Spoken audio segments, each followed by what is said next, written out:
Hello, good morning সকলকে। আজ আমি তোমাদের সামনে অনলাইনার বেসিসে জেনারেল স্টাডিজের উপরে একটা ক্লাস আপলোড করতে চলেছি। সিপাহী বিদ্রোহ প্রথম শুরু হয়েছিল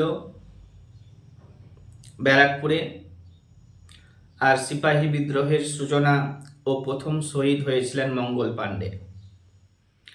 বিহারের জগদীশপুরে বিদ্রোহে নেতৃত্ব দিয়েছিলেন যিনি, তার নাম পরীক্ষাতে জিজ্ঞেস করা হয় কানওয়ার সিং বা কুনওয়ার সিং। কোন আইনের বলে রানী ভিক্টোরিয়া ভারতের সাম্রাজ্ঞী হয়েছিলেন? 1858 সালের আইন এর বলে রানী ভিক্টোরিয়া ভারত সাম্রাজ্ঞী হয়েছিলেন। লর্ড ডালহৌসি কবে অযোধ্যা অধিগ্রহণ করেছিলেন? লর্ড ডালহৌসি 1856 খ্রিস্টাব্দে অযোধ্যা অধিগ্রহণ করেছিলেন। 1857 খ্রিস্টাব্দের বিদ্রোহে ভারতের সম্রাট হিসেবে যাকে ঘোষণা করা হয়েছিল তার নামও পরীক্ষাতে জিজ্ঞাসা করা হয়। তো তার নাম দ্বিতীয় বাহাদুর শাহ, মোগল সম্রাট দ্বিতীয় বাহাদুর শাহ। মহাবিদ্রোহের নেতাদের নাম জিজ্ঞেস করা হয়, কারা কোথায় নেতৃত্ব প্রদান করেছিল। যেমন লখনৌতে বেগম হজরত মহল নেতৃত্ব দিয়েছিলেন। বুন্দেলখণ্ডে দিয়েছিলেন কে? তো তাতিয়া তোপি। সেন্ট্রাল ইন্ডিয়া অর্থাৎ মধ্য ভারতে লক্ষ্মীবাই, লক্ষ্মীবাই। বিহারে কুনওয়ার সিং, ফৈজাবাদে মৌলভী আহমদুল্লাহ, বেরেলিতে খান বাহাদুর খান, মুরাদাবাদে আব্দুল আলী খান নেতৃত্ব দিয়েছিলেন। এলাহাবাদে রিয়াকাত আলী আর কানপুরে তাতিয়া তোপি। দিল্লিতে বাহাদুর শাহ ও বকত খান, মিরাটে বকত খান। আরেকবার বলছি, লখনৌতে বেগম হজরত মহল, বুন্দেলখণ্ডে তাতিয়া তোপি, সেন্ট্রাল ইন্ডিয়াতে লক্ষ্মীবাই, বিহারে কনওয়ার সিং, ফৈজাবাদে মৌলভী আহমদুল্লাহ, বেরেলিতে খান বাহাদুর খান, মুরাদাবাদে আব্দুল আলী খান, এলাহাবাদে রিয়াকাত আলী, কানপুরে তাতিয়া তোপি ও নানা সাহেব, আর দিল্লিতে বাহাদুর শাহ, বকত খান, মিরাটে বকত খান। আর বিদ্রোহ দমন করা হয়েছিল 1858 খ্রিস্টাব্দে। কারা কোথায় বিদ্রোহ দমন করেছিল? তো ঝাঁসিতে বিদ্রোহ দমন করেছিল হিউজ রোজ, আর ঝাঁসির রানী লক্ষ্মীবাই, যাকে হিউজ রোজ মেরে দিয়েছিল। দিল্লিতে জেনারেল জন নিকলসনকে অ্যাপয়েন্ট করা হয়েছিল বিদ্রোহ দমন করার কাজে, এবং দমন করেছিল। কানপুরে হুইলার। লখনৌতে Henry Lawrence. নেপালে পালিয়ে গিয়েছিল যারা, তাদের নাম পরীক্ষাতে জিজ্ঞাসা করা হয় নানা সাহেব, খান বাহাদুর খান আর বেগম হজরত মহল। নানা সাহেব, খান বাহাদুর খান এবং বেগম হজরত মহল নেপালে পালিয়ে গিয়েছিল। তাতিয়া তোপি নাম শুনেছ? তার ফাঁসি হয়েছিল। তাতিয়া তোপির ফাঁসি হয়েছিল। এই তাতিয়া তোপি কানপুর থেকে বিদ্রোহ পরিচালনা করেছিল। ঝাঁসি রানী লক্ষ্মীবাই আর বকত খাঁ এবং কুনওয়ার সিং যুদ্ধে মারা গিয়েছিলেন। ঝাঁসি রানী লক্ষ্মীবাই, বকত খাঁ এবং কুনওয়ার সিং যুদ্ধে মারা গিয়েছিলেন। আর India's first war of independence, এই আন্দোলনকে 1857 খ্রিস্টাব্দে আইনকে India's first war of independence বলেছিলেন যিনি, তার নাম পরীক্ষাতে জিজ্ঞাসা করা হয় বিনায়ক দামোদর সাভারকার। অভিনব ভারতের সাথে যুক্ত ছিলেন। মহারানী কবে ঘোষণাপত্র জারি করেছিল? 1858 খ্রিস্টাব্দের 1 নভেম্বর মহারানী ঘোষণা জারি করেছিল বিদ্রোহ দমন করার পরে। আর প্রথম আদমশুমারি করা হয়েছিল 1872 খ্রিস্টাব্দে লর্ড মেয়র সময়ে। ভারতে প্রথম বিদেশি ভারতে শহীদ হয়েছিল লর্ড মেয়ো, যার কার্যকালের মেয়াদ ছিল 1869 থেকে 72 সাল পর্যন্ত।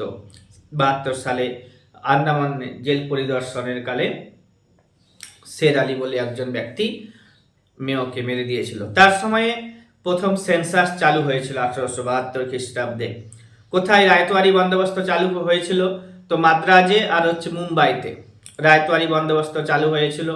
1781 খ্রিস্টাব্দে কলকাতা মাদ্রাসা তৈরি করেছিল ওয়ারেন হেস্টিংস। আর 1784 খ্রিস্টাব্দে এশিয়াটিক সোসাইটি প্রতিষ্ঠা করেছিল স্যার উইলিয়াম জোন্স। কত সালে কলকাতা মাদ্রাসা? কলকাতা মাদ্রাসা 1781 খ্রিস্টাব্দে ওয়ারেন হেস্টিংস আমলে। এশিয়াটিক সোসাইটিও বলে দিলাম। Vernacular press act, vernacular press act পরীক্ষাতে জিজ্ঞাসা করা হয় লর্ড লিটনের আমলে 1878 খ্রিস্টাব্দে ভার্নাকুলার প্রেস অ্যাক্ট পাস হয়েছিল। আর হচ্ছে লিটনের সময়কাল হচ্ছে 1876 থেকে 1880 সাল পর্যন্ত।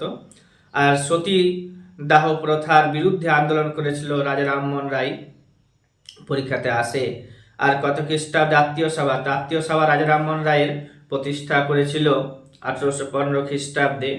আর ইন্ডিয়ান মিরর একটা পত্রিকা, এই পত্রিকাটার প্রকাশ করেছিল কেশবচন্দ্র সেন। মেট্রোপলিটন ইনস্টিটিউশন প্রতিষ্ঠা করেছিল ঈশ্বরচন্দ্র বিদ্যাসাগর, সেটাও পরীক্ষাতে আসে।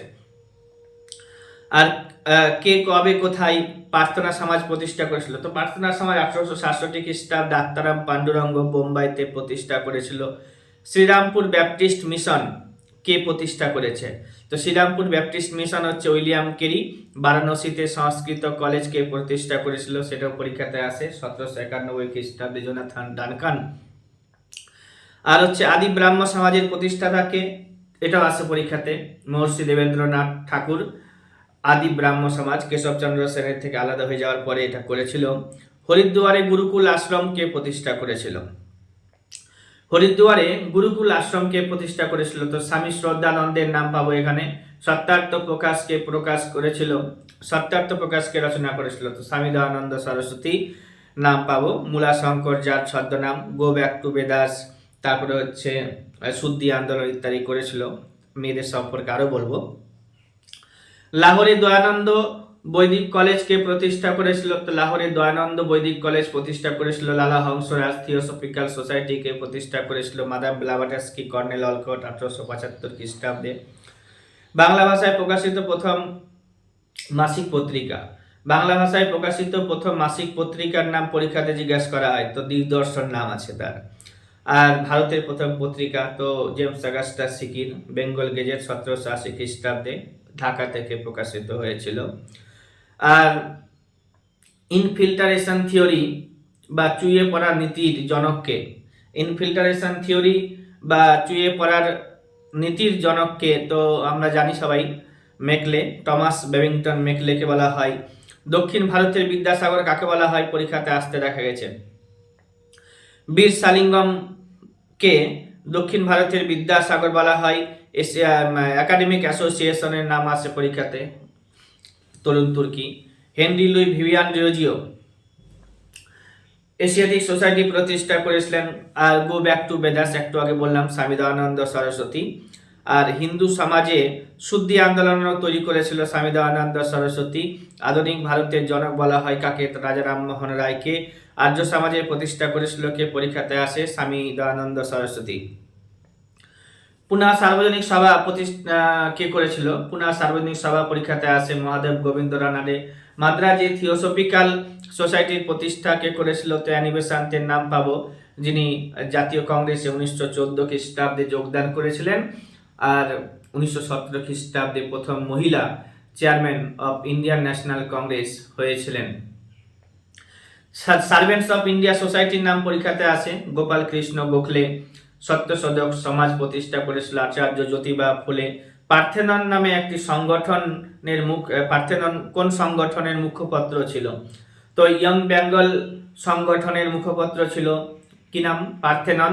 আর এটার তৈরি করেছিল কে? তো Henry Louis Vivian Derozio. Hindu college তৈরি হয়েছে 1817 খ্রিস্টাব্দে, পরীক্ষাতে আসে। আর জেনারেল অ্যাসেম্বলিজ ইনস্টিটিউশনের বর্তমান নাম হচ্ছে স্কটিশ চার্চ কলেজ। আর ভারতে ইংরেজি শিক্ষার প্রসারকে সরকারি নীতি হিসেবে ঘোষণা করেছিল কে? ভারতে ইংরেজি শিক্ষার প্রসারকে সরকারি নীতি হিসেবে ঘোষণা করেছিল বা চালু করেছিল লর্ড উইলিয়াম বেন্টিং। তত্ত্ববোধিনী সভা, এটা দেবেন্দ্রনাথ ঠাকুরের, মহর্ষি দেবেন্দ্রনাথ ঠাকুর। ব্রতচারী আন্দোলন কে করেছিল? সেটাও পরীক্ষাতে আসে গুরু সদয় দত্ত। কত সালে ভারত ও ইংল্যান্ডের মধ্যে টেলিগ্রাফের মাধ্যমে যোগাযোগ ব্যবস্থা চালু হয়েছিল? খুব ইম্পর্টেন্ট প্রশ্ন। তো কত সালে ভারত ও ইংল্যান্ডের মধ্যে টেলিগ্রাফের মাধ্যমে যোগাযোগ ব্যবস্থা চালু হয়েছিল? তো 1870 সাল, মনে রাখতে হবে। আর হচ্ছে মেও সে সময় ভারতে ছিল। ভারতের প্রথম ভাইসরয় কাকে? ভারতের প্রথম ভাইসরয় অর্থাৎ রাজপ্রতিনিধি লর্ড ক্যানিংকে বলা হয়। আর হচ্ছে কত সালে রানী ভিক্টোরিয়া ভারত সম্রাজ্ঞী হয়েছিল? তো 1877 খ্রিস্টাব্দে 1 জানুয়ারি লর্ড লিটনের আমলে। আর হচ্ছে ভারতের প্রথম রেল কোম্পানির নাম great Indian peninsular railway. Great Indian peninsular railway হচ্ছে ভারতের প্রথম রেল কোম্পানির নাম। প্রার্থনা সমাজের প্রতিষ্ঠাতা কে? তো Mahadev Govind Ranade. A nation in making Surendranath Bandyopadhyay এর লেখা একটি বই। আর রাষ্ট্রগুরু বলা হচ্ছে। তারপরে হচ্ছে জাতীয় কংগ্রেসের প্রথম অধিবেশনে তিনি উপস্থিত থাকতে পারেননি। আর 1872 খ্রিস্টাব্দে সিভিল সার্ভিস পরীক্ষায় পাশ করেছিলেন। সেই বছরে 4 জন অ্যাসপিরেন্ট সিভিল সার্ভিস পরীক্ষায় উত্তীর্ণ হয়েছিল ইংল্যান্ডে গিয়ে, 4 জন ভারতীয়। আর হচ্ছে এই সুরেন্দ্রনাথ বন্দ্যোপাধ্যায়কে আবার পরবর্তীতে সাসপেন্ড করা হয়েছিল। আসামে তার প্রথম পোস্টিং ছিল। আর তিনি আন্দোলন ইন্ডিয়ান অ্যাসোসিয়েশন অর্থাৎ ভারত সভা তৈরি করেছিলেন 1876 খ্রিস্টাব্দে লর্ড লিটনের আমলে। তো লর্ড লিটনের আগে নর্থব্রুক ছিল। নর্থব্রুকের আমলে নাট্যাভিনয় নিয়ন্ত্রণ আইন পাস হয়েছিল। তো এরকম অনেক ঘটনা আছে ইতিহাসের সাথে যুক্ত, যেগুলো আমাদেরকে জানতে হবে, পড়তে হবে। ভারত সভা প্রতিষ্ঠা করেছিল কে? তাহলে হচ্ছে এস.এন. ব্যানার্জি অর্থাৎ সুরেন্দ্রনাথ বন্দ্যোপাধ্যায় 1876 খ্রিস্টাব্দে। আর বেঙ্গলি পত্রিকার সম্পাদক ছিল। আর 1905 খ্রিস্টাব্দে যখন লর্ড কার্জন বঙ্গভঙ্গ করে চলে গেলেন, তারপরে লর্ড আসলো মিন্টো। তো মিন্টোকে তিনি বলেছিলেন এই বঙ্গভঙ্গ রদ করে দিতে। তো বঙ্গভঙ্গ একটি স্থায়ী সিদ্ধান্ত বা ঘটনা, এটাকে চেঞ্জ করা যাবে না। তো মেকিং মানে এস.এন. ব্যানার্জি তখন বলেছিল যে আমি এই স্থিরীকৃত ঘটনাকে অস্থির করে দেব। এরকম উক্তিগুলো আছে ইতিহাসের সাথে, ইতিহাসের ক্লাসে এগুলো আমি ডিটেলসে আলোচনা করব। আর হচ্ছে 19 শতকে সভা ও সমিতির যুগ বলেছিলেন ডক্টর অনিল শীল। বোম্বাই অ্যাসোসিয়েশন প্রতিষ্ঠা করেছিল। বোম্বাই অ্যাসোসিয়েশন 1866 খ্রিস্টাব্দে দাদাভাই নওরোজি। মাদ্রাজ মহাজন সভাকে প্রতিষ্ঠা করেছিল। তো হচ্ছে এম.বি. রাঘবাচারিয়া, বি. সুব্রহ্মণ্যম আইয়ার আর পি. আনন্দ চার্লু, এই 3 জন ব্যক্তি 1884 খ্রিস্টাব্দে মাদ্রাজ মহাজন সভা গঠন করেছিল। ভারত সভা প্রতিষ্ঠা যখন হয়েছিল, বললাম একটু আগে ইন্ডিয়ান অ্যাসোসিয়েশন যখন প্রতিষ্ঠা হয়েছিল, তখন ভারতের ভাইসরয় কে ছিল? তো লর্ড লিটন ছিল। কত সালে জমিদারি সভা প্রতিষ্ঠিত হয়েছিল? তো জমিদারি সভা 1838 খ্রিস্টাব্দে প্রতিষ্ঠিত হয়েছিল। আর এর সদস্য ছিল দ্বারকনাথ ঠাকুর। আর হচ্ছে ভারত সভার প্রথম সম্পাদকের নাম হচ্ছে সুরেন্দ্রনাথ বন্দ্যোপাধ্যায় বা এস.এন. ব্যানার্জি। এটা আমি বললাম একটু আগে। আর হচ্ছে ভারত সভার একটা আবার ছিল, মুখপত্র ছিল। তো সম্পাদক হচ্ছে এস.এন. ব্যানার্জি। এবার ব্রিটিশ পার্লামেন্টে কে ভারতীয় সদস্য হয়েছিলেন প্রথম? তো দাদাভাই নওরোজি হয়েছিলেন। ইন্ডিয়া হাউসের প্রতিষ্ঠাতাকে? এটা ইংল্যান্ডে শ্যামজি কৃষ্ণ বর্মা। 1905 খ্রিস্টাব্দের দিকে এটা করা হয়েছিল। জমিদারি সভা এর সদস্য দ্বারকনাথ ঠাকুর। 1872 খ্রিস্টাব্দে লন্ডনে ইন্ডিয়ান সোসাইটি প্রতিষ্ঠা করেছিল আনন্দমোহন বসু। 1872 খ্রিস্টাব্দে ইন্ডিয়ান সোসাইটি প্রতিষ্ঠা করেছিল Anandamohan Basu. National Indian association, এটা হচ্ছে মেরি কার্পেন্টার তৈরি করেছিল। National Indian association, Indian association হচ্ছে সুরেন্দ্রনাথ বন্দ্যোপাধ্যায়ের, ন্যাশনাল ইন্ডিয়ান অ্যাসোসিয়েশন হচ্ছে মেরি কার্পেন্টারের। 1853 খ্রিস্টাব্দে ভারত শাসন আইন পাস হয়েছিল। 1878 খ্রিস্টাব্দে কোম্পানির শাসনের অবসান ঘটিয়ে রানী ভিক্টোরিয়া নিজের হাতে শাসন দায়িত্ব নিয়েছিল। এই আইনগুলো সম্পর্কে আমার একটা আলাদা ভিডিও থাকবে, যেখানে তোমরা দেখতে পাবে। 1853 খ্রিস্টাব্দের আইন, 1858 খ্রিস্টাব্দের আইন, 1813 খ্রিস্টাব্দের আইন, 1833 খ্রিস্টাব্দের আইন, 1773, 1784, 1793 ইত্যাদি আইনগুলো থাকবে। 1861 খ্রিস্টাব্দে ইন্ডিয়ান কাউন্সিল অ্যাক্ট পাস হয়েছিল লর্ড ক্যানিং এর সময়ে। সেই সময় লর্ড ক্যানিং প্রথম ভাইসরয় হয়েছিলেন। আর হচ্ছে 1877 খ্রিস্টাব্দে রানী ভিক্টোরিয়া ভারতের সম্রাজ্ঞী হয়েছিলেন। 1876 খ্রিস্টাব্দে রয়্যাল টাইটেল অ্যাক্ট এর বলে রানী ভিক্টোরিয়া ভারত সাম্রাজ্ঞী হয়েছিলেন। কোন আইন? তো রয়্যাল টাইটেল অ্যাক্ট। এর বলে রানী ভিক্টোরিয়া ভারত সাম্রাজ্ঞী হয়েছিলেন। বেশ কিছু কৃষক বিদ্রোহ আছে, এগুলো পরীক্ষাতে আসে, এবং কৃষক বিদ্রোহ বা উপজাতীয় উত্থান, যেমন হচ্ছে সন্ন্যাসী বিদ্রোহ, পরীক্ষাতে আসে। তো সন্ন্যাসী বিদ্রোহ হয়েছিল 1763 খ্রিস্টাব্দে, ঢাকাতে হয়েছিল সন্ন্যাসী বিদ্রোহ। আর বঙ্কিমচন্দ্রের আনন্দমঠ উপন্যাস রয়েছে, যেখানে সন্ন্যাসী বিদ্রোহের সম্পর্কে জানা যায়। বঙ্কিমচন্দ্রের যে আনন্দমঠ উপন্যাস আছে, সেখানে এই সন্ন্যাসী বিদ্রোহের সম্পর্কে জানতে পারা গিয়েছে। চুয়ার বিদ্রোহ 1799 খ্রিস্টাব্দে, অনেকবার পরীক্ষাতে এসেছে, পশ্চিমবঙ্গে এটা হয়েছিল। ভিল বিদ্রোহ খানদেশে হয়েছিল, তো এই খানদেশ অবস্থিত রাজস্থানে। আর খাসি বিদ্রোহ হয়েছিল গারো খাসি জয়ন্তিয়া, মেঘালয়ের পর্বত। তো মেঘালয় এবং আসাম যে অঞ্চল আছে, সেখানে খাসি বিদ্রোহ হয়েছিল। এই খাসি বিদ্রোহের নেতার নাম পরীক্ষাতে জিজ্ঞাসা করা হয়, তীরথ সিং। যেগুলো ইম্পর্টেন্স বেশি সেগুলো এখানে লেখা আছে, যেহেতু অনলাইন ক্লাস, এবং পুরো ক্লাসটাই হচ্ছে খুব সুন্দর। কোল বিদ্রোহ হয়েছিল ছোটনাগপুরে। কোল বিদ্রোহ কোথায় হয়েছিল? তো ছোটনাগপুরে হয়েছিল। কোল বিদ্রোহের নেতার নাম হচ্ছে বুদ্ধু ভগত আর জোয়া ভগত, পরীক্ষাতে আসে। কি কি বললাম যেন? সন্ন্যাসী বিদ্রোহ 1763 খ্রিস্টাব্দে, এটা ঢাকাতে হয়েছিল। বঙ্কিমচন্দ্রের যে আনন্দমঠ উপন্যাস আছে, সেখানে সন্ন্যাসী বিদ্রোহের সম্পর্কে জানতে পারবে। চুয়ার বিদ্রোহ 1799 খ্রিস্টাব্দে হয়েছিল, পশ্চিমবঙ্গে হয়েছিল। ভিল বিদ্রোহ যেটা রাজস্থানে হয়েছিল। খাসি বিদ্রোহ আসামে এবং মেঘালয়ে হয়েছিল, সবাই জানে। খাসি সিংহ আছে, মেঘালয়ের রাজধানী হচ্ছে শিলং, আর হচ্ছে সেটা খাসির উপরে অবস্থিত। আর হচ্ছে নেতার নাম হচ্ছে কি? খাসি বিদ্রোহের নেতার নাম হচ্ছে তীরথ সিং। আর হচ্ছে কোল বিদ্রোহ ছোটনাগপুরে হয়েছিল, নেতার নাম হচ্ছে বুদ্ধু ভগত, জোয়া ভগত। সাঁওতাল বিদ্রোহ কত সালে হয়েছিল? সাঁওতাল বিদ্রোহ 1855 খ্রিস্টাব্দে হয়েছিল, রাজমহল পাহাড়ে হয়েছিল। নেতার নাম হচ্ছে সিধু কানু আর চাঁদ ভৈরব, 4 ভাই ছিল এরা। সাঁওতালরা রাজমহল পাহাড়কে দামিনী কোহ বলতো। সাঁওতালরা রাজমহল পাহাড়কে দামিনী কোহ বলতো, যার অর্থ হচ্ছে পাহাড়ের প্রান্ত দেশ, যার অর্থ হচ্ছে পাহাড়ের প্রান্ত দেশ। মুন্ডা বিদ্রোহ বা উলগুলান বিদ্রোহ পরীক্ষাতে আসে, এটা হচ্ছে 1899 খ্রিস্টাব্দে। চুয়ার বিদ্রোহ হচ্ছে 1799 খ্রিস্টাব্দে, আর মুন্ডা বিদ্রোহ হচ্ছে 1899 খ্রিস্টাব্দে। এটা ঝাড়খণ্ড তথা বিহারে হয়েছিল। আর হচ্ছে বিরসা মুন্ডা এখানকার নেতা ছিল। মুন্ডা আর উলগুলান একই অর্থ। তো হচ্ছে তোমার মুন্ডা বিদ্রোহ আর হচ্ছে উলগুলান বিদ্রোহ, এগুলা ঝাড়খণ্ডে হয়েছিল, ঝাড়খণ্ড তথা বিহারে। বিরসা মুন্ডা এখানকার নেতা। আর 1899 খ্রিস্টাব্দে থেকে 1900 সাল পর্যন্ত এটা হয়েছিল। রামসি বিদ্রোহ পরীক্ষাতে আসে, যার নেতার নাম ছিল দাদা সাহেব ফারকে। দাদা সাহেব ফারকে রামসি বিদ্রোহের নেতা, যাকে মহারাষ্ট্রে রবিনহুড বলা হয়। কাকে মহারাষ্ট্রে রবিনহুড বলা হয়? তো দাদা সাহেব ফারকেকে মহারাষ্ট্রে রবিনহুড বলা হয়। এটি পশ্চিমঘাট পার্বত্য অঞ্চলে হয়। পশ্চিমঘাট পার্বত্য অঞ্চলে এটা হয়েছে। কি হয়েছে? তো রামসি বিদ্রোহ হয়েছিল। মোপালা বিদ্রোহ পরীক্ষাতে আসে, এটা প্রথম ভারতের ইতিহাসে প্রথম জাতিগত বিদ্রোহ, আর ফার্স্ট এথনিক রেবেলিয়ান বলছে এটাকে। আর হচ্ছে এটা কেরালাতে হয়েছিল, 1921 খ্রিস্টাব্দে হয়েছিল।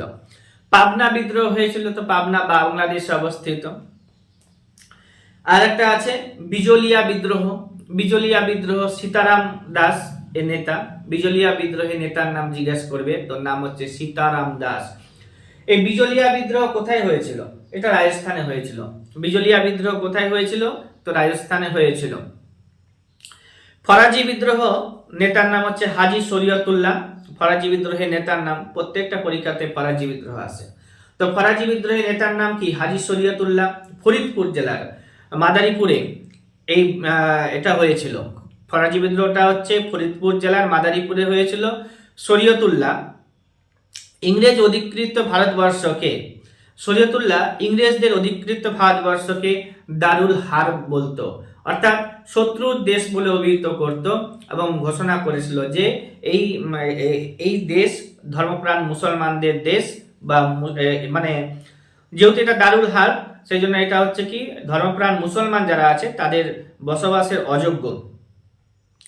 শরীয়তুল্লাহর পুত্র দুদু মিয়া নামে পরিচিত তিনি ফরাজি খিলাফত তন্ত্র নামে একটি সংগঠন গড়ে তুলেছিলেন। তো শরীয়তুল্লাহর ছেলের নাম হচ্ছে দুদু মিয়া, সে হচ্ছে একটা ফরাজি খিলাফত তন্ত্র নামে একটি সংগঠন গড়ে তুলেছিল। আর একটা আন্দোলন হয়েছিল ওয়াহাবি আন্দোলন, এটাকে তারিকা আন্দোলনও বলি। ওয়াহাবি শব্দের অর্থ নবজাগরণ। আরবে আরবে আব্দুল ওয়াহাব নামে ওয়াহাব আব্দুলে কোথায় জানো, আরবে আব্দুল ওয়াহাব প্রতিষ্ঠিত সম্প্রদায় ওয়াহাবি নামে পরিচিত ছিল। ভারতে এই আন্দোলন শুরু করেছিল শাহ ওয়ালি উল্লাহ। বাংলাদেশে ওয়াহাবি আন্দোলনে নেতৃত্ব দিয়েছিল যে, এইটা নাম পরীক্ষাতে আসে, তিতুমির বা তিতুমিরের আসল নাম কি, তো মীর নিসার আলী, সেটা জিজ্ঞাসা করা হয়। তিতুমিরের আন্দোলনের কেন্দ্রস্থল ছিল বারাসত। তিতুমিরের আন্দোলনের কেন্দ্রস্থল ছিল বারাসত, তাই এই বিদ্রোহ ইতিহাসে বারাসাত বিদ্রোহ নামে পরিচিত। 1831 খ্রিস্টাব্দে এই বিদ্রোহটা হয়েছিল। তাহলে হচ্ছে কি যে ওয়াহাব আন্দোলন, ওয়াহাবি আন্দোলন এর নেতা হচ্ছে কে, আব্দুল শাহ ওয়ালি উল্লাহ। আর আব্দুল ওয়াহাব নামে একটি সম্প্রদায়, আব্দুল ওয়াহাব নামে একজন ব্যক্তি আরবে এই সম্প্রদায় তৈরি করেছিল, ওয়াহাবি সম্প্রদায়।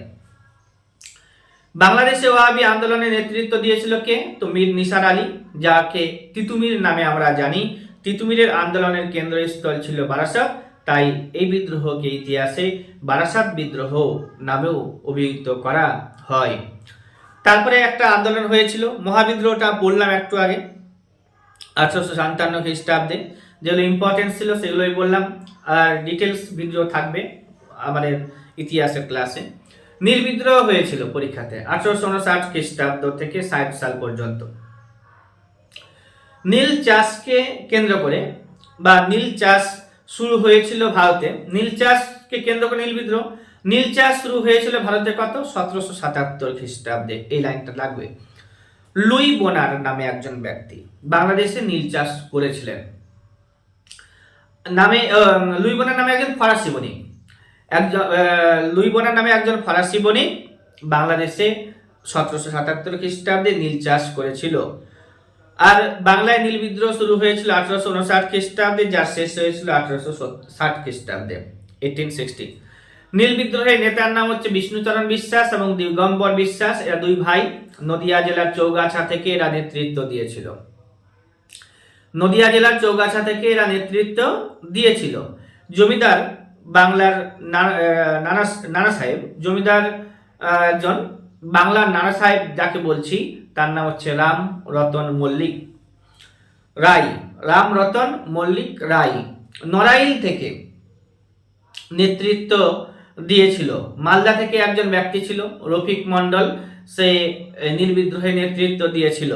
নীল বিদ্রোহ যখন হয়েছিল তার প্রথম শহীদ, নীল বিদ্রোহের প্রথম শহীদের নাম হচ্ছে বিশ্বনাথ সর্দার, যাকে বাংলার রবিনহুড বলা হয়। বিশ্বনাথ সর্দার, যাকে বাংলার রবিনহুড বলা হয়। ইংরেজরা তাকে বিশে ডাকাত বলে জানতেন। মার্সম্যান সম্পাদিত সমাচার দর্পণ, মার্সম্যানের সম্পাদিত সমাচার দর্পণ এর মাধ্যমে প্রথম নীল চাষীদের, মার্সম্যানের সম্পাদিত সমাচার দর্পণ এর মাধ্যমে প্রথম নীল চাষীদের যে দুঃখ দুর্দশা আছে সেগুলোর কথা তুলে ধরা হতো। হরিশ্চন্দ্র মুখোপাধ্যায়ের নাম শুনেছ? হরিশ্চন্দ্র মুখোপাধ্যায়ের সম্পাদিত হিন্দু প্যাট্রিয়ট পত্রিকার মাধ্যমে, হরিশ্চন্দ্র মুখোপাধ্যায় এর সম্পাদিত হিন্দু প্যাট্রিয়ট পত্রিকার মাধ্যমে নীল চাষীদের দুর্দশার কথা ধরা হতো বা বর্ণিত হতো। নীল দর্পণ নাটকের রচয়িতা দীনবন্ধু মিত্র। নীল দর্পণ নাটকের রচয়িতার নাম পরীক্ষাতে আসে দীনবন্ধু মিত্র। নীলকরদের অত্যাচারের কথা এই নাটকের মাধ্যমে তুলে ধরত। দীনবন্ধু মিত্রের প্রকৃত নাম ছিল গান্ধর্ব নারায়ণ মিত্র। আর রেভারেন্ট জেমস লং সাহেব নীল দর্পণ নাটকটিকে মাইকেল মধুসূদন দত্তের সাহায্যে নিজের নামে এই নাটকটি ইংরেজিতে ভাষায় অনুবাদ করলো এবং যার কারণে তার জরিমানা হয়েছিল। আরেকবার বলেছি, রেভারেন্ড জেমস লং সাহেব নীল দর্পণ নাটকটি মাইকেল মধুসূদন দত্তের সাহায্যে নিজের নামে প্রকাশ করাই এই নাটকটি ইংরেজি ভাষায় অনুবাদ করলো, যার কারণে তার জরিমানা হয়েছিল। আর জেমস লং সাহেবকে যে জরিমানা করা হয়েছিল, যে টাকাটা, সেই টাকাটা জরিমানার টাকাটা কালীপ্রসন্ন সিংহ দিয়ে দিয়েছিলেন। নীল বিদ্রোহ হয়েছিল 1859 খ্রিস্টাব্দে। নীল কমিশন তৈরি করা হলো কেন বিদ্রোহটা হয়েছিল তার জন্য, 1860 খ্রিস্টাব্দে।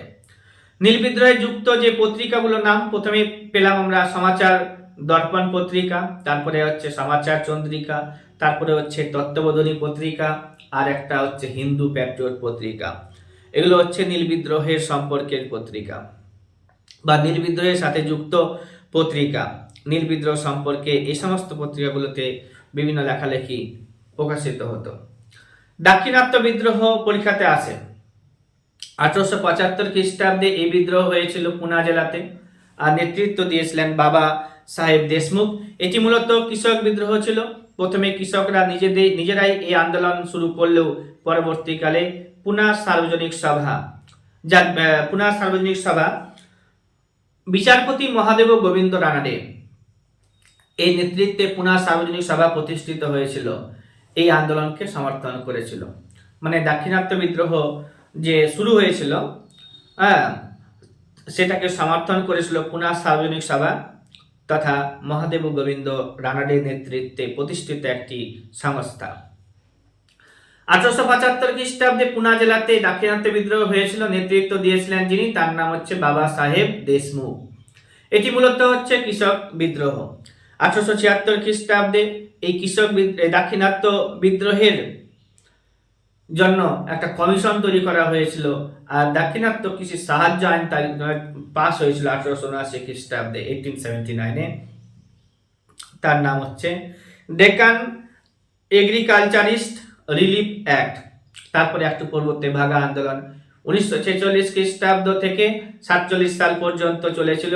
এই তেভাগা আন্দোলনের স্লোগান ছিল, আধি নয় তেভাগা চাই, আধি নয় তেভাগা চাই, জমিদারি প্রথা ধ্বংস হোক, লাঙ্গল যার জমিদার। এই তিনখানা স্লোগানের নাম মনে রাখতে হবে। আধি নয় তেভাগা চাই, তেভাগা আন্দোলনের ডাক।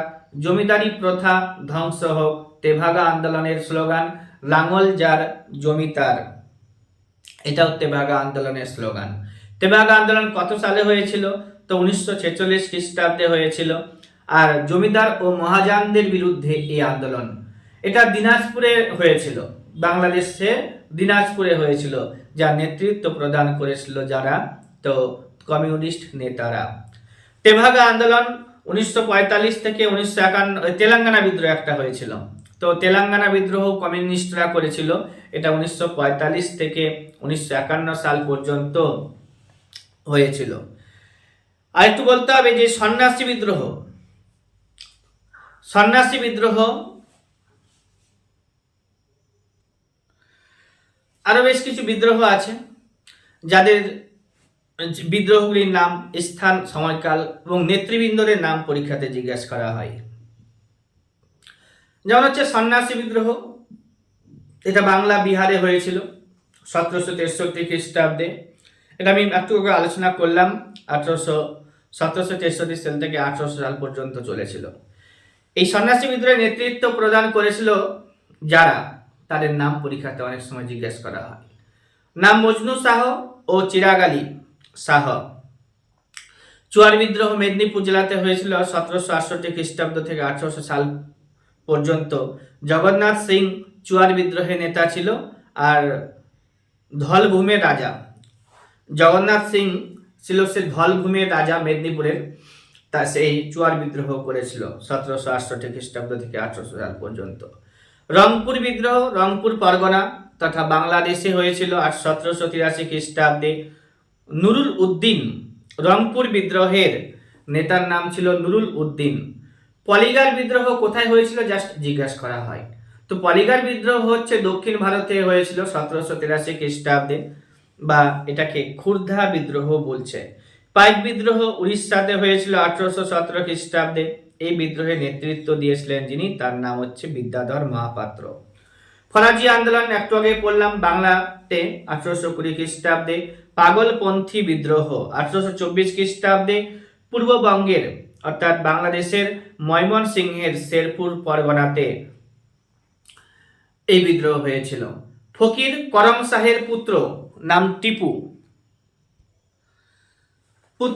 টিপু এই বিদ্রোহে নেতৃত্ব প্রদান করেছিল। কি বললাম, পাগলপন্থীদের বিদ্রোহ পূর্ববঙ্গের ময়মনসিংহ জেলার শেরপুর পরগনাতে হয়েছিল 1824 খ্রিস্টাব্দে। ফকির করম শাহের পুত্র টিপু এই বিদ্রোহে নেতৃত্ব দিয়েছিল। কোল বিদ্রোহ অনেক সময় পরীক্ষাতে আসে, এটা রাঁচিতে হয়েছিল 1832 খ্রিস্টাব্দে। এদের নেতৃবৃন্দের নামগুলো মনে রাখতে হবে। কোল বিদ্রোহ হচ্ছে বুদ্ধ ভগত, জোয়া ভগত আর ঝিন্দ রায় মানকি সইমুন্ডা।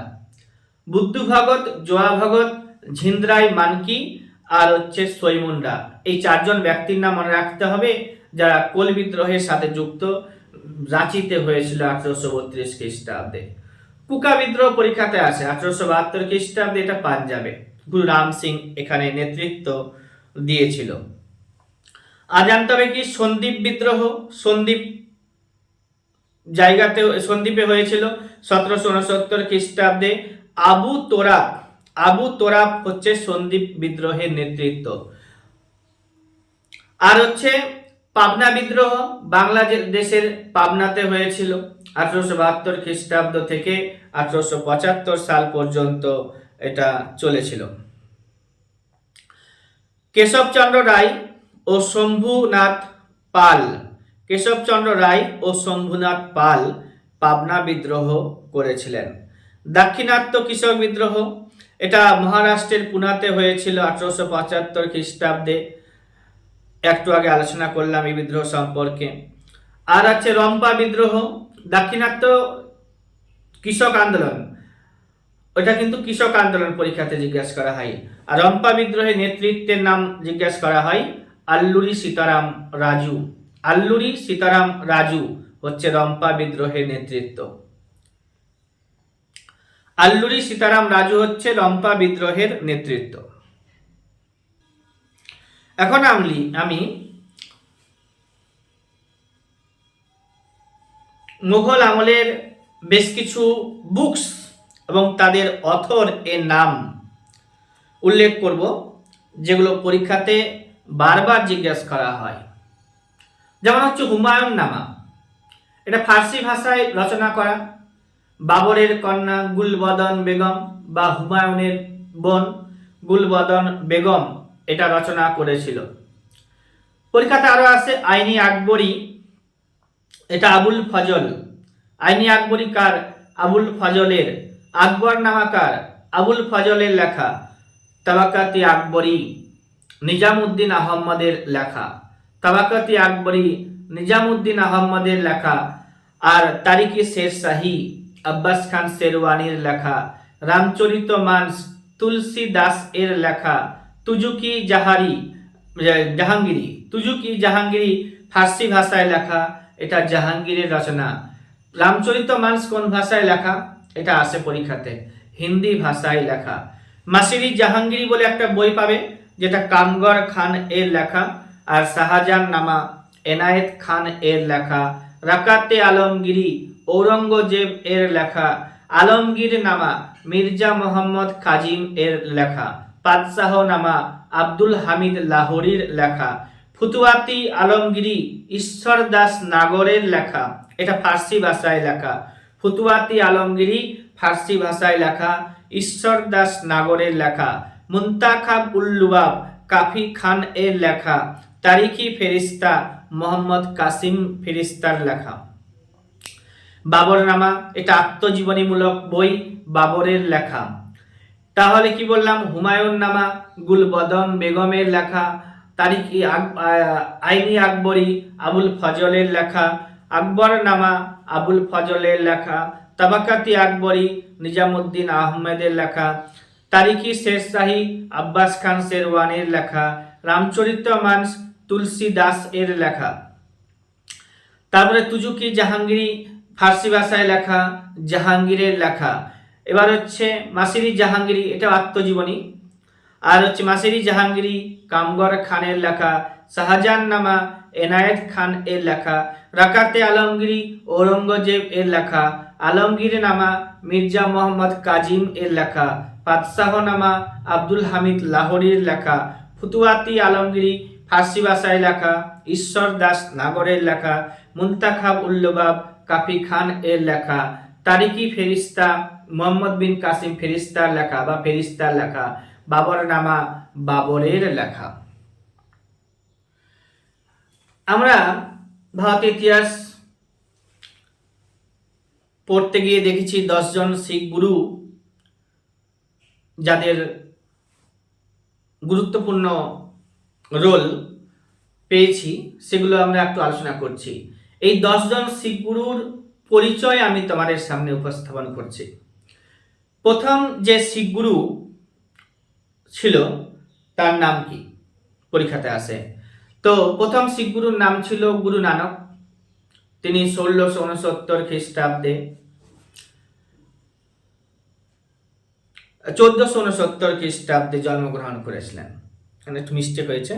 তিনি 1469 খ্রিস্টাব্দে জন্মগ্রহণ করেছিলেন লাহোরের তালবন্দি গ্রামে। তিনি হলেন শিখ ধর্মের প্রতিষ্ঠাতা। নানকের উপদেশগুলি, মানে গুরু নানকের উপদেশগুলি গ্রন্থ সাহিব গ্রন্থে সংকলন করা হয়েছে। এই শিখদের দ্বিতীয় গুরুর নাম ছিল গুরু অঙ্গদ। দ্বিতীয় শিখ গুরুর নাম কি? গুরু অঙ্গদ। তিনি লেখনা নামে পরিচিত ছিলেন। তিনি নানকের উপদেশগুলোকে সংগ্রহ করেছিলেন। আর তৃতীয় শিখ গুরুর নাম ছিল গুরু অমর দাস। প্রথম শিখ গুরুর নাম গুরু নানক, দ্বিতীয় শিখ গুরুর নাম গুরু অঙ্গদ, তৃতীয় শিখ গুরুর নাম গুরু অমর দাস। তিনি সতীদাহ প্রথা নিষিদ্ধ করেছিলেন। গুরু অমর দাস সতীদাহ প্রথা নিষিদ্ধ করেছিলেন। তিনি লঙ্গরখানা নির্মাণ করেছিলেন। তিনি সমগ্র শিখ রাজ্যে, তিনি সমগ্র শিখ যে রাজ্য আছে সেগুলোকে 24টি পরিষদে ভাগ করেছিলেন। চতুর্থ শিখ গুরুর নাম জিজ্ঞেস করা হয় যে গুরু রামদাস। তাহলে প্রথম শিখ গুরুর নাম গুরু নানক, দ্বিতীয় শিখ গুরুর নাম গুরু অঙ্গদ, তৃতীয় শিখ গুরুর নাম গুরু অমর দাস এবং চতুর্থ শিখ গুরুর নাম হচ্ছে গুরু রামদাস। মুঘল সম্রাট আকবর রামদাসকে অমৃতসরে, মুঘল সম্রাট আকবর রামদাসকে অমৃতসরে 500 বিঘা জমি দান করেছিলেন এবং অমৃতসরে হরমন্দির, যেটা একটা সোনার মন্দির অর্থাৎ স্বর্ণ মন্দির নির্মাণ করেছিলেন যিনি, তার নাম হচ্ছে গুরু রামদাস। চতুর্থ শিখ গুরু হলেন গুরু রামদাস। মুঘল সম্রাট আকবর রামদাসকে অমৃতসরে, মুঘল সম্রাট আকবর রামদাসকে অমৃতসরে 500 বিঘা জমি দান করেছিলেন। এই লাইনটা পরীক্ষাতে আসে। অমৃতসরে হরমন্দির, যেটি একটি সোনার মন্দির অর্থাৎ স্বর্ণ মন্দির নির্মাণ করেছিলেন কে? তা গুরু রামদাস। পরীক্ষাতে আরো আসবে অমৃতসরের স্বর্ণ মন্দির কে তৈরি করেছে? গুরু রামদাস। হরমন্দির কে তৈরি করেছে? রামদাস। অমৃতসরের হরমন্দির, যেটি একটি সোনার মন্দির, কে নির্মাণ করেছে? গুরু রামদাস। পঞ্চম শিখ গুরু নাম হচ্ছে অর্জুন সিং। আদি গ্রন্থ বা গ্রন্থ সাহেব রচনা করেছিলেন। এটা আছে অর্জুন সিং আদি গ্রন্থ বা গ্রন্থ সাহিব রচনা করেছিল। তিনি সকমানি নামে একটি গ্রন্থ রচনা করেছিলেন। মোগল সম্রাট জাহাঙ্গীরের পুত্র খসরুকে সাহায্য করার অপরাধে জাহাঙ্গীর অর্জুন সিংকে মৃত্যুদণ্ডে দণ্ডিত করেন। অর্জুন সিং এর সময় থেকে গুরুপদ বংশানুক্রমিক হয়ে যায়। তাহলে হচ্ছে পঞ্চম শিখ গুরুর নাম ছিল অর্জুন সিং। তিনি গ্রন্থ সাহিব সংকলন করেছিলেন এবং বিশেষভাবে জিজ্ঞাসা করা হয় মোগল সম্রাট জাহাঙ্গীরের পুত্র খসরুকে সাহায্য করার অপরাধে, তাকে 5,000 টাকা দিয়ে সাহায্য করেছিল, সেই সাহায্য করার অপরাধে জাহাঙ্গীর অর্জুন সিংকে মৃত্যুদণ্ডে দণ্ডিত করেছিলেন। অর্জুন সিং এর সময় থেকে গুরুপদ বংশানুক্রমিক হয়ে যায়। ষষ্ঠ শিখ গুরুর নাম হচ্ছে হরগোবিন্দ। তিনি 1609 খ্রিস্টাব্দে অকাল তখত নির্মাণ করেছিলেন। ষষ্ঠ শিখ গুরুর নাম হচ্ছে হরগোবিন্দ। তিনি 1609 খ্রিস্টাব্দে অকাল তখত নির্মাণ করেছিলেন। সপ্তম শিখ গুরুর নাম হচ্ছে হর রায়। পঞ্চম শিখ গুরুর নাম হচ্ছে অর্জুন সিং। তারপর সেই সময় থেকে বংশানুক্রমিক হয়ে গেছে। তারপরে শিখ গুরু হলো হরগোবিন্দ, তারপরে শিখ গুরু হচ্ছে হররায়, অর্থাৎ সপ্তম শিখ গুরুর নাম হচ্ছে হররায়। অষ্টম শিখ গুরুর নাম হচ্ছে হরকিষান। আর নবম শিখ গুরুর নাম হচ্ছে তেগ বাহাদুর ছিলেন নবম শিখ গুরু, যিনি ষষ্ঠ গুরু হরগোবিন্দের পুত্র ছিলেন তেগ বাহাদুর। মোগল বিরোধী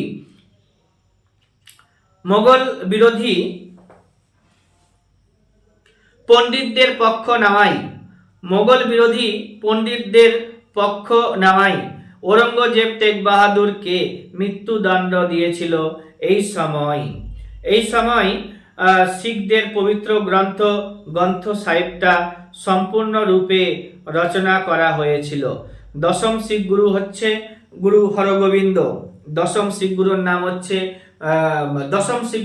গুরু গোবিন্দ সিং। তিনি নবম গুরু তেগ বাহাদুর এর পুত্র ছিলেন। দশম শিখ গুরু নাম হচ্ছে গুরু গোবিন্দ সিং, যিনি তেগ বাহাদুর এর পুত্র ছিলেন। তিনি শিখদের জন্য পঞ্চক প্রবর্তন করেছিলেন। তিনি খালসা প্রথা গঠন করেছিলেন। এই পঞ্চকগুলি হচ্ছে কেশ, কঙ্খা, করা, কচ্ছ ও কৃপান। তিনি সকল পুরুষকে পঞ্চক ধারণ করার কথা বলেছিলেন। এই সময় থেকে শিখ পুরুষদের সিংহ বা শিখ মহিলা কাউর পদবি নিতে হতো, মহিলাদেরকে কাউর পদবি নিতে হতো, আর পুরুষদেরকে সিংহ উপাধি নিতে হতো। তিনি বলেছিলেন এরপর থেকে আর গুরুপদ থাকবে না, এবং গ্রন্থ সাহিব গুরুর সর্বোচ্চ মর্যাদা পাবে। দশম শিখ গুরু তেগ বাহাদুর গুরু গোবিন্দ সিংকে এক আততায়ীর হাতে মারা যেতে হয়েছিল। এবার শিখ নেতা হয়েছিল তারপরে বান্দা বাহাদুর 1708 থেকে 1715 সাল পর্যন্ত তার কার্যকাল। তো দশম তথা শেষ গুরু গোবিন্দের মৃত্যুর পর শিখ জাতিদেরকে নেতৃত্ব দিয়েছিল যে তার নাম হচ্ছে বান্দা বাহাদুর। তিনি প্রথম জীবনে সন্ন্যাস নিয়ে মাধব দাস নামে পরিচিত ছিলেন। সন্ন্যাস ধর্ম নিয়ে মাধব দাস নামে পরিচিত ছিলেন। তিনি শক্তিশালী করার জন্য হুকুমনামা চালু করেছিলেন। তিনি ওই শিখদেরকে শক্তিশালী করার জন্য হুকুমনামা চালু করেছিলেন। তারপরে আমরা পাবো একজন শিখ, নাম হচ্ছে রঞ্জিত সিং সম্পর্কে পরীক্ষাতে আসে, বিসিএস পরীক্ষাতে। শিখরা 12টি মিসলের ভাগ হয়ে সমগ্র পাঞ্জাবকে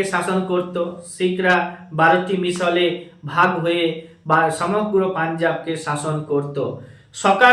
তার মধ্যে সকার চুকিয়া মিসল এর অধিপতি মোহন সিং এর পুত্র সকার চুকিয়া মিসলের অধিপতি মোহন সিং এর পুত্র রঞ্জিত সিংহ 1780 খ্রিস্টাব্দে জন্মগ্রহণ করেছিলেন। 1792 খ্রিস্টাব্দে তিনি সকার চুকিয়া মিসলের অধিপতি হন। রঞ্জিত সিংহ 1792 খ্রিস্টাব্দে সকার চুকিয়া মিসলের অধিপতি হয়েছিলেন। 1798 খ্রিস্টাব্দে আফগানিস্তানের শাসক জামাল শাহ 1798 খ্রিস্টাব্দে আফগানিস্তানের শাসক জামাল শাহ আহমদ শাহ আবদালির পৌত্র আহমদ শাহ আবদালী যে 1761 খ্রিস্টাব্দে মারাঠাদেরকে ধ্বংস করেছিল, সেই আহমদ শাহ আবদালীর পুত্র হচ্ছে জামাল শাহ রঞ্জিত সিংহকে রাজা উপাধি দিয়েছিলেন এবং কাবুল এর শাসনভার গ্রহণ করতে বলেছিলেন। 1799 খ্রিস্টাব্দে রঞ্জিত সিংহ লাহোর জয়লাভ করেছিল। 1809 খ্রিস্টাব্দে শিখ ও ইংরেজদের মধ্যে অমৃতসরের সন্ধি স্বাক্ষরিত হয় 1814 খ্রিস্টাব্দে শাহ সুজার কাছ থেকে। 1814 খ্রিস্টাব্দে শাহ সুজার কাছ থেকে রঞ্জিত সিংহ কোহিনুর মণি দখল করে নেন। 1831 খ্রিস্টাব্দে লর্ড উইলিয়াম বেন্টিং 1831 খ্রিস্টাব্দে লর্ড উইলিয়াম বেন্টিং চিরস্থায়ী মিত্রতা সূত্রে রঞ্জিত সিং সাথে রঞ্জিত সিং এ চিরস্থায়ী মিত্রতা সূত্র হয়েছিল, চুক্তি হয়েছিল। কবে? 1831 খ্রিস্টাব্দে। কে ছিল তখন? লর্ড উইলিয়াম বেন্টিং ছিল। তার সাথে কি হয়েছিল? চিরস্থায়ী মিত্রতা চুক্তি স্বাক্ষরিত হয়েছিল। 1899 খ্রিস্টাব্দে রঞ্জিত সিংহ মারা গেলেন। ফরাসি পর্যটক ভিক্টর জ্যাকুমো রঞ্জিত সিংহকে নেপোলিয়নের ক্ষুদ্র সংস্করণ বলে আখ্যায়িত করেছিলেন। রঞ্জিত সিংহকে পাঞ্জাব কেশরী বলা হয়। সব লাল হো জায়েগা, এটা রঞ্জিত সিংহের উক্তি ছিল। বিশেষ পরীক্ষাতে জিজ্ঞেস করা হয়েছে। রঞ্জিত সিংহকে পাঞ্জাব কেশরী বলা হয়, সব লাল হো জায়েগা রঞ্জিত সিংহের উক্তি। প্রথম ইঙ্গো শিখদের যুদ্ধ যদি পরীক্ষাতে আসে তো এটা হবে তোমার শিখদের আচরণে ইংরেজরা ক্রুদ্ধ। তারা চাইছিল রঞ্জিত সিংহ মারা যাক। রঞ্জিত সিংহ 1839 খ্রিস্টাব্দে মারা গেল। মারা যেতে না যেতেই 1845 খ্রিস্টাব্দে প্রথম ইঙ্গো শিখ যুদ্ধ শুরু হয়ে গেল। শিখরা পরাস্ত হয়েছে এবং 1846 খ্রিস্টাব্দে লাহোরের সন্ধির দ্বারা প্রথম ইঙ্গো শিখ যুদ্ধের অবসান হয়েছিল। দ্বিতীয় ইঙ্গো শিখ যুদ্ধ বাঁধতে সময় লাগেনি। ইংরেজ কর্তৃপক্ষ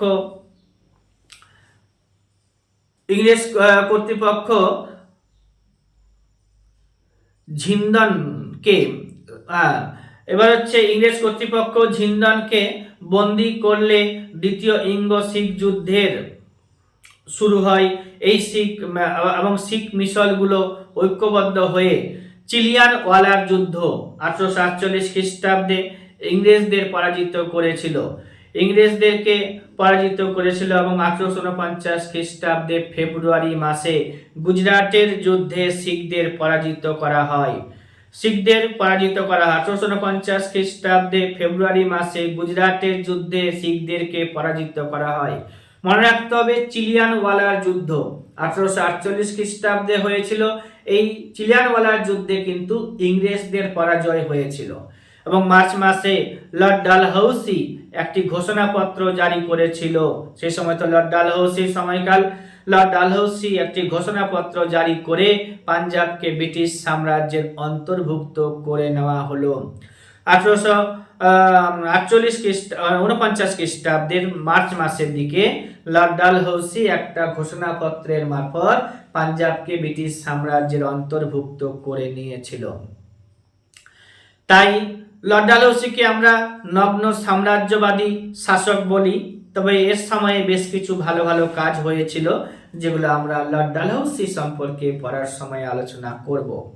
তাই লর্ড ডালহৌসি ছিলেন আধুনিক পাঞ্জাবের স্রষ্টা আর লর্ড ডালহৌসিকে ব্রিটিশ পাঞ্জাবের জনক বলা হয়। লর্ড ডালহৌসিকে ব্রিটিশ পাঞ্জাবের জনক বলা হয়। লর্ড ডালহৌসিকে ব্রিটিশ পাঞ্জাবের জনক বলা হয়। আর লর্ড ডালহৌসি আধুনিক পাঞ্জাবের স্রষ্টা, তাকে ব্রিটিশ পাঞ্জাবের জনক বলা হয়। আর চিলিয়ানওয়ালার যুদ্ধ যেটা 1848 খ্রিস্টাব্দে হয়েছিল, এই যুদ্ধে ইংরেজদের পরাজয় হয়েছিল। পরের বছর 1849 খ্রিস্টাব্দে গুজরাটের যুদ্ধে শিখদেরকে পরাজিত করলে শিখদের অবস্থা খারাপ হয়ে যায়। এখন আমরা বেশ কিছু বই বা বুক পত্রিকা কে রচনা করেছে যেগুলো আসে পরীক্ষাতে জিজ্ঞাসা করছি। ইন্ডিয়ান ইকোনমি একটি বই মহাদেব গোবিন্দ রানাডে রচনা করেছে। আর জাস্টিস মার্ডার ইন ইন্ডিয়া এই বইটি দ্বারকনাথ গাঙ্গুলির লেখা। কীর্তি পত্রিকা এটা পাঞ্জাব থেকে প্রকাশিত হতো। গণবাণী পত্রিকা এটা মুজফ্ফর আহমদ এর দ্বারা এডিটর ছিল মুজফ্ফর আহমেদ। ক্রান্তি পত্রিকা বোম্বাই থেকে প্রকাশিত হতো। মেহনত আকাশ পাঞ্জাব থেকে। সোশ্যালিস্ট পত্রিকার সম্পাদকের নাম এস.এ. ডাঙ্গে। আর মজদুর কিষান এই পত্রিকাটা পাঞ্জাব থেকে প্রকাশিত হতো। দীনবন্ধু পত্রিকা এটা নারায়ণ মেঘাজি লোকান্ডের। পাঞ্জাব থেকে কীর্তি পত্রিকা, মেহনত আকাশ পত্রিকা, মজদুর কিষান এই তিনটা পত্রিকা প্রকাশিত হতো। আরো পত্রিকাগুলো আছে।